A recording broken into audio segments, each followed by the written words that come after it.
நாம் சமயோசிதமான உதவிக்காக தயக்கமின்றி கிருபை ஆசனத்திற்கு செல்ல வேண்டும். அங்கே நாம் இரக்கம் பெறுவோம், ஜெபிக்க வேண்டும். அப்படின்றால் நாம் கிருபையை பெற்றுள்ளோம், கிருபையில் இருக்கிறோம், கிருபை இருக்கிறது என்பதால் மீண்டும் மீண்டும் பாவம் செய்யலாமா?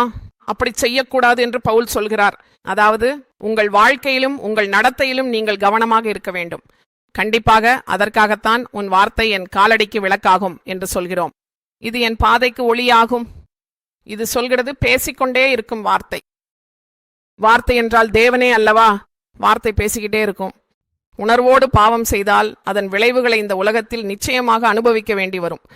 வரவிருக்கும் தீர்ப்பிலும் நாம் நின்று பொறுப்பாளர்களாக இருப்போம். உடலாலும் நம்முடைய செயல்களாலும் செய்த ஒவ்வொரு பாவத்திற்கும் நீதி திரும்பின் முன் நின்று கணக்கு கொடுக்க வேண்டும் என்று வார்த்தையில் பார்க்கிறோம். நீ செய்த ஒவ்வொரு செயலுக்கும் நிச்சயமாக தீர்ப்பு உண்டு. கடவுள் பாவத்தை புறக்கணிக்க மாட்டார். ஒவ்வொரு பாவமும் விலை உயர்ந்தது. என்னை கேட்டால் பாவம் மிகவும் விலை உயர்ந்தது. அதற்கான விலையை கட்டியே ஆக வேண்டும். வாழ்க்கையை மாற்றிக்கொள்ள வேண்டும்.